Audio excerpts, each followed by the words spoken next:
全球 AI 疯狂抢中国的光纤，订单已经排到了2027年。中国的光纤已经成为决定国家科技竞争力和数字主权的核心战略资源，是妥妥的算力时代的大国重器。掌握 AI 时代核心资源，这就是大国攻略的硬核逆袭。我国光纤在 AI 时代又杀疯了。今天要跟大家聊的这个事，就是真的有点疯。如果不是看了好几家权威机构的数据和一线大厂的财报，我都不敢相信现在的行情火爆到了这个程度。中国的光纤全球大爆单，订单已经排到了2027年。谁都想不到这根细细的玻璃丝，已经成为了决定国家科技的竞争力和数字主权的核心战略资源。就是咱们平时觉得特别不起眼的，埋在地底下或者是架在杆子上的光纤。现在的局面就是全球都在抢，有钱你都不一定能买得到现货。以前是厂家求着客户买，现在是客户提着现金求排产。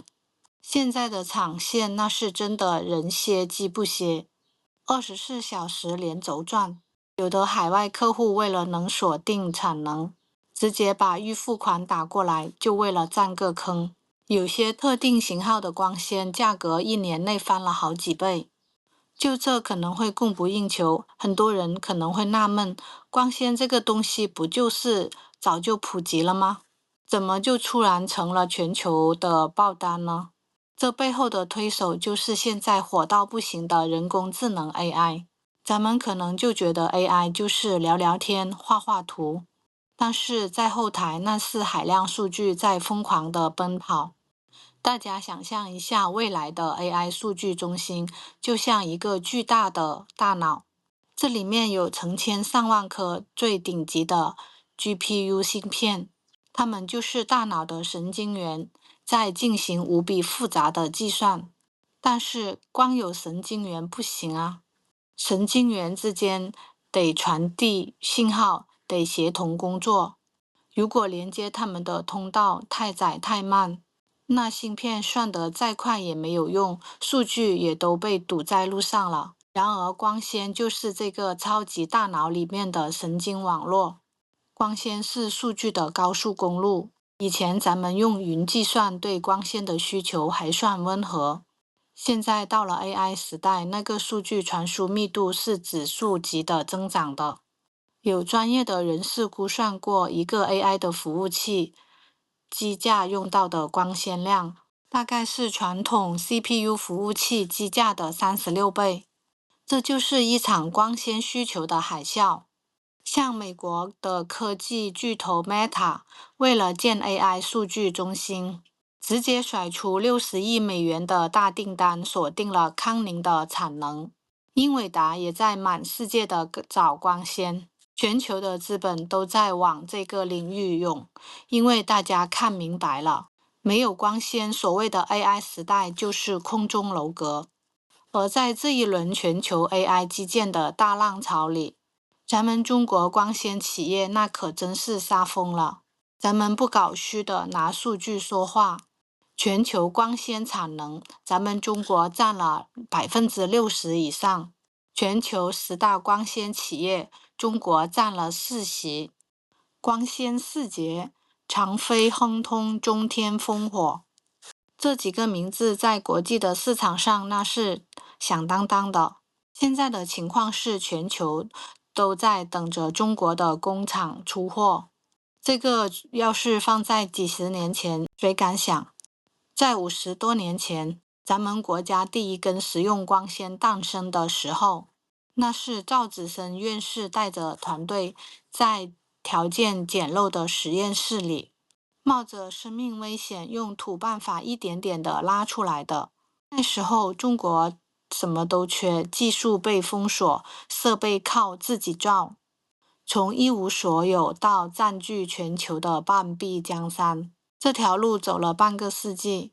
现在中国不仅把产量做到了世界第一，更关键的是，中国把产业链上难啃的骨头光纤预制棒，也就是拉光纤用的那个母棒，彻底的实现了自主可控。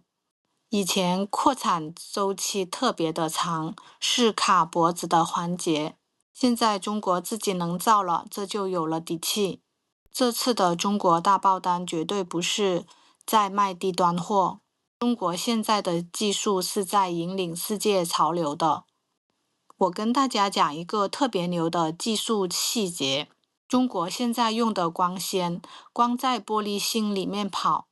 虽然玻璃很通透，但是毕竟是个实体的介质，光在玻璃里面传输的速度还是会比在真空里面慢一点点，而且会有损耗。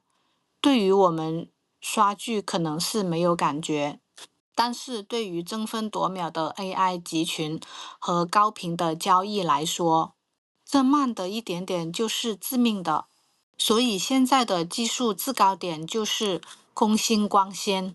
顾名思义，这光纤的中间是空的，里面主要是空气或者是接近真空。光在里面跑，那几乎就是宇宙最高速的，延迟极低，损耗极小。这可是光纤皇冠上的明珠啊！以前这都是欧美老牌企业的自留地。但是就在前不久，中国的长飞光纤成功的把自研空心光纤的衰减值降到了世界最低，刷新了世界纪录。这意味着在未来最顶级的 AI 数据中心的竞争中，在下一代互联网的基石铺设上，中国的企业已经站在了最前排，不再是跟跑者，而是变成了领跑者。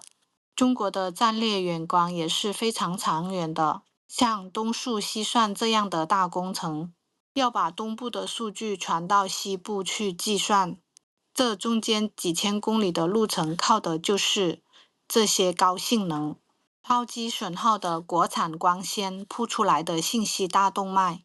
甚至中国的目光已经投向了太空，未来的空间站、卫星网络都需要更轻、更强、更特殊的光纤来传输信号。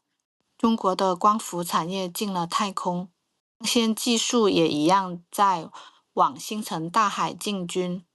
所以啊，朋友们，别小看这一根根细细的玻璃丝，在算力的时代，它已经超越了普通的工业品的范畴。它就像是工业时代的石油、电力网一样，是支撑整个数字经济大厦的基石。谁掌握了最先进的光纤网络，谁就掌握了未来数字世界的主动权。这就是数字主权，这就是大国重器。中国的技术人员不断地突破物理极限，刷新世界纪录，我是真心的感到骄傲。这不光是一个产业的成功，更是中国制造向中国制造升级的缩影，是中国科技硬实力的体现。未来的世界连接已经离不开中国的光纤。